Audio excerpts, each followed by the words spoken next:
Hey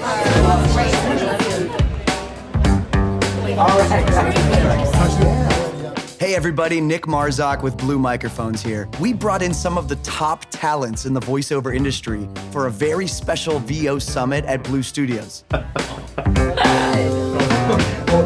If you are new to voiceover, maybe you're exploring your possibilities, or you might be in the industry and you just want to glean some knowledge or tips from the experts, we are so glad you're here.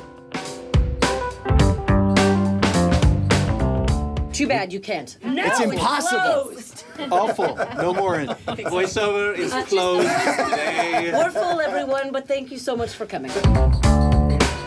In the beginning, don't pay a lot of money for your demo. Do it at home with your iPhone. Listen to it in 8 weeks, and you're going to cringe like crazy. And when you get to the point where you've redone it every couple months and you stop cringing as much, then you can pay somebody to do it. But do it for free at home first. But I put myself on a schedule. I cold called ad agencies on a schedule, wearing a stupid suit when I was like 18 with my hair in a bun. It made me nauseous. I hated it. You just work it like a business, and you're going to be in fashion sometimes, and you're going to be out of fashion sometimes, and it's not about you. You're still as talented. You're still as intelligent. If you sit around on your butt, you're going to decay, and that's your fault. But most people don't do that. But don't take it personally and get upset, but save your money. Because you don't know when you're going to be out of fashion, and then you'll be back in, and you want to be able to hang around till that time comes. It's unlimited restriction-free plan, starting at $39.99. The most important thing is that each one of us in here could do the exact same script with the exact same specs and do it to the best of our ability. And it doesn't matter if we have the same tonality in our voices. You cannot filter material through yourself and have it sound like anybody else. Yep. Sure. So you have to be totally confident in that. I need to show up as me in every situation. And then jobs think of you when they have this thing, when they're like, it is so much like this person that I've heard them do these things in all these other auditions, and those have never been right, but this character in this job is right for them. And I think just trusting that like what you specifically and uniquely bring to the table is valuable, matters. And just show up as you, because there is a place for you. And the other piece of that, I think, is actors a lot of the time, we're looking for validation out there. And that is a recipe for disaster, depression, and madness. You got to come back in here and lock down your validation of yourself hard in here and really check your criteria by which you're validating yourself. If you get validated when you book, that's a long road of suffering. When you get validated, if you just show up at that minute and you say to yourself, nice job, when you leave, that's it. That's the habit you need. The best thing that I did as an actor, both on camera and voiceover, was kind of to be like, okay, what's my brand? Like, and I don't mean brand, but like, what's my kind of essence? To be like, I'm going to bring that to the party all the time, because I always imagined that, like, if you're on a planet and you're spinning, and then the ad agency or whoever's going to hire you is also, if you're a moving target, they're not going to hit you most of the time, because not only are you moving, but they're moving. So you could literally be out of sync the entire time. I remember auditioning for cartoons, and I could do all sorts of crazy voices, but I would go to these auditions and not book any of them. And then eventually one of the sound guys in Vancouver said to me, you should try auditioning with just your voice. You should try finding characters that just suit you as opposed to trying to do these crazy voices. And the second he said that, then my career took this weird turn where I started just playing all these, like, villains and badass superheroes. Heavy drinkers. Heavy drinkers. I would say to agents, like, I can play anything, but I know what I book. Right. Yeah. And then it doesn't mean that it's like locking you into this one particular thing. It's giving you a calling card so that then when you start to book, then they're like, well, cool, what else can you do? And then you're like, oh, I can totally play a high elf. $2.99 a month. Sign and drive.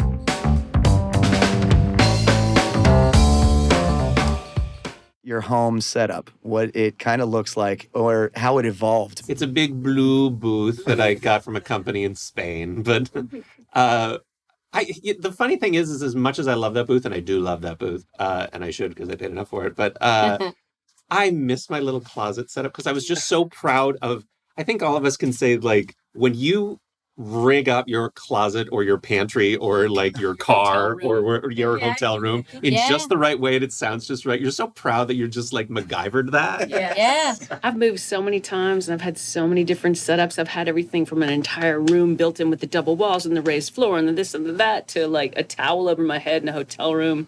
I love my booth. And it's a closet. It's a closet in a room in my house, and I just put foam all over it. I just have Sound dampening is essential. You need foam it. in Otherwise, there. you get all these reflections. It's Yes. no good at all. It's amazing. You can hear it too, like walking in, that you're just like, oh, here I am in the room, and you can feel it bounce, and then you step in and it's like, oh. All of a sudden, it's It feels so good. Yes. But I walked into her closet and I was like, man, I got a whisper room. I paid all this money. I had it like loaded in on a truck. It was all this, every time I had to move, I had to take that thing down and all this stuff. And then she's like, oh, check it out. And I walk into her hillbilly foot rug room. Yeah. And I'm like, this is awesome. She's some kind of chemical, and it's all I'm thinking of.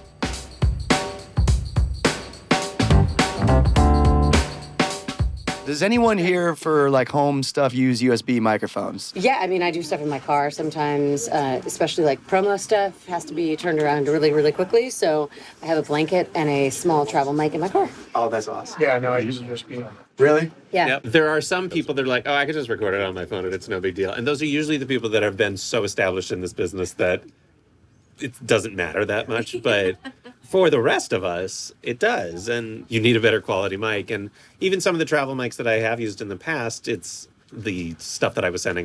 My agent was like, nope, that's not going anywhere. I'm not leaving this office. So I have to learn what mic captures my voice best. So I have that. Oh, you have the Yeti. Yep. I have the regular Yeti, but mine's silver. I don't know if that Comes in a variety of colors. Yeah, I'm an audio I've only seen the nut, white so ones. They're I'm like, all Yetis mine white? is silver. I love them because it's the price point's great, and then you can.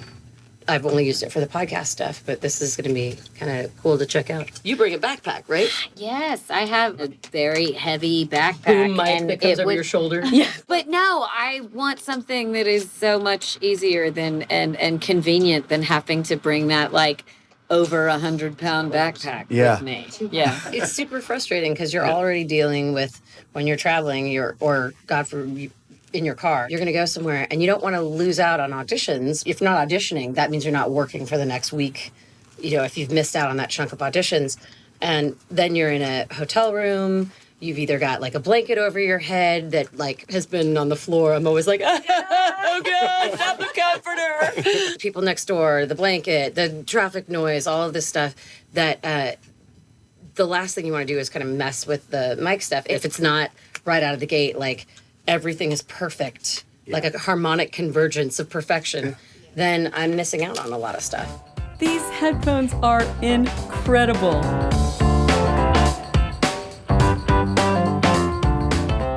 I just want to know if you could give like a lightning round of your favorite character saying something. If it's a video game, it could be, This is honestly what I Nice have to do gun. tomorrow. It's this. Grenade!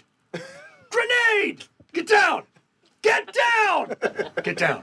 That's what I have to do for 4 hours that was tomorrow. excellent. what does she say? Glass baby. It's Italian silk, you savage.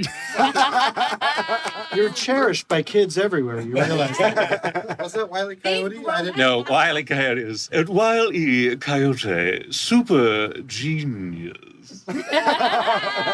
KO. Okay, Yeah. KO, let's be heroes. Yeah. Witness the power of a true hero! That's awesome. Ah. I never asked to be shown how human I was.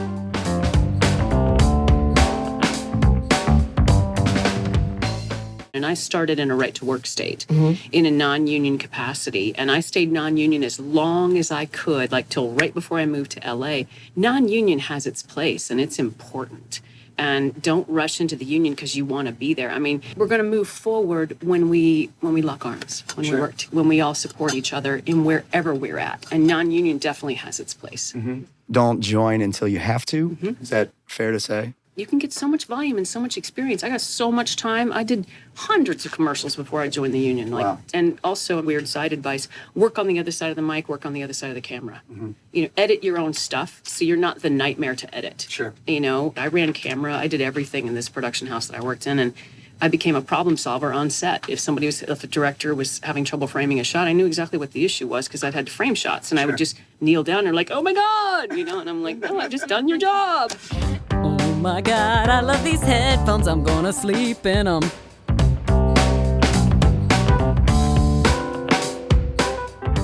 In games, most of the time, in my experience, 95% of the time, it's cold reading.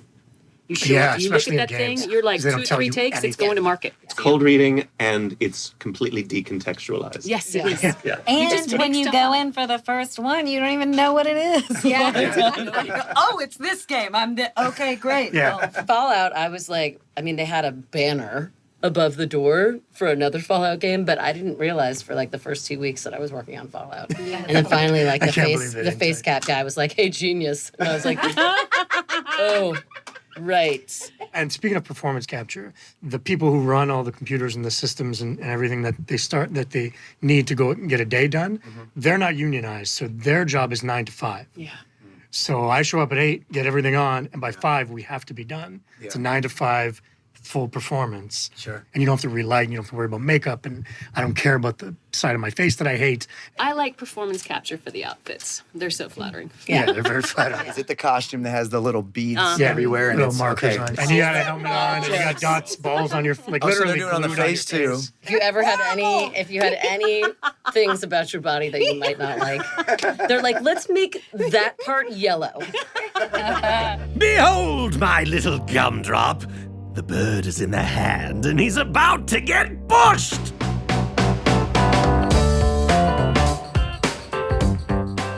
When you get the spec sheet, every time that I've seen, it has like, we're looking for this and this. I would get sometimes it's like, we want, Steve Buscemi and James Earl Jones type. What? They don't even... Famous. We don't even Yeah, exactly. I think direction is so insane because I don't think anyone knows what they want until they hear it. Right. And so I look at every audition as not like, how do I figure out exactly how they want it? And I'm like, how am I going to show them they just want to work with Sara Cravens? Right. I would say all of my biggest jobs happened because I did something that resonated with me, like something that I thought about the words and not about the direction or anything else, but that I wanted to do with it. But I definitely think I've lost my share of jobs for doing like an insane audition when they're like, could you just read it in a deep voice? Thanks. What do you tell people then about direction? What do you tell them?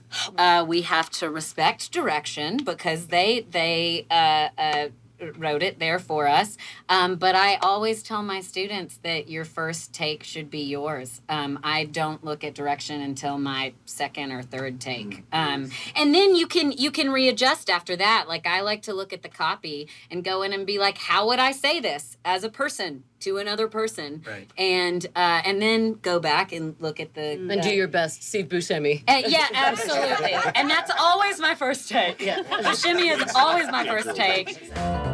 There's a special place in my heart for that. Yeah.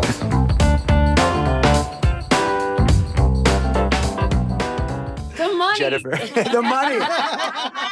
Commercials. We're so incredibly rich. The Dom Perignon. Yeah. We get paid to do this. That's bananas. Was there anyone that had, like, going in where you knew, like, I want to do voiceover, or did it evolve from some other trajectory? I fell down a hole and here I am. Really? Pretty much. My first job was talking about my hometown, which is San Francisco. It wasn't even about the money, really. It was all about how great San Francisco is. And I fell in love with commercials. And that was the thing that really turned it for me, where I was like, I will do this and I did it for no money because I was non-union. I mean, I think a lot of us have the experience of, my mentor is Bob Bergen, who's Porky Pig, and he's one of the few people I know that was like, I wanted to be a voice actor since I was yay high. Like, most of us maybe wanted to be a singer or an actor that was on camera, And just circumstances just kind of twisted themselves into be like, oh, this is what I do. Yeah. And slowly over time, I went from, oh, I'm pursuing on camera and voiceover is a cool thing to I was just dumping all of my money towards voiceover, and then voiceover was making me money. Mm-hmm. And for me, the joy of voiceover was I was always getting typecast in on camera as the, hey girl, I love you, I'm your girlfriend, you know. With voiceover, it's not that. Like, I love when I walk into a voiceover studio and somebody's like, I never expected the voice to come out of that. Yeah. That's cool. Thanks. In your kind of thing that JP was saying is, I'm kind of going like, kind of like voiceover better than on camera. I think I got 2 kids, so spending more time with them helps. Sure. For the time put in, you make about as much for a voiceover as you would for working 16-hour days. Sure. I just did a guest star role on a CBS show. And I worked 5 days, and I did 15, 16 hours. I was exhausted. Shockingly, I was playing a psychotic bad guy. But I remember getting home and being, like, exhausted and making, like, X amount of dollars, and then next week doing a video game for 3 days at 4 hours a day, having so much fun doing it, and making the same amount of money. Yeah. Freedom is amazing. Yeah. That, and we can do the volume of work we do and still go to the grocery store in peace. Yes, That's an it's voiceover outstanding famous. point. Voiceover famous is that.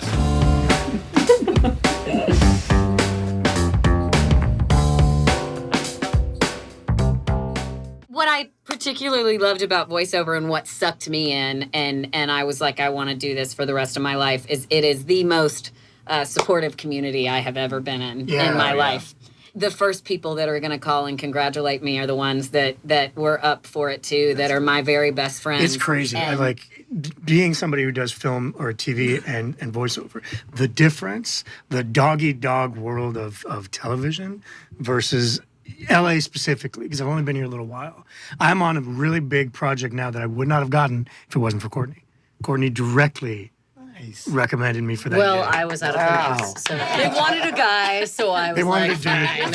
fine. Otherwise, But, no. and that's just one example of many of Jen's introduced me to everybody in town. It's great. This community is fantastic. Every one of us in this room could all do the job. It's like kiwis and tangelos. I don't know what's right for the fruit salad, but they're gonna pick it.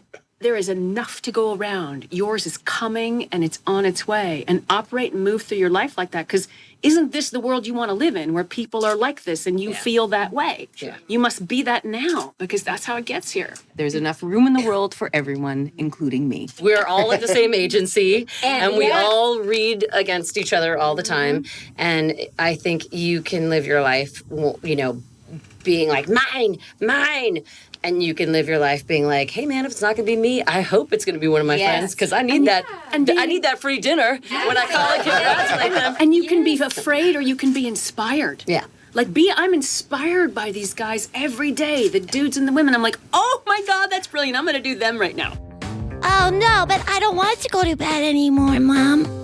I think we're done, and I'll just sing a Lionel Richie song until we get through. Thank you so much, everybody, for coming to this VO Summit.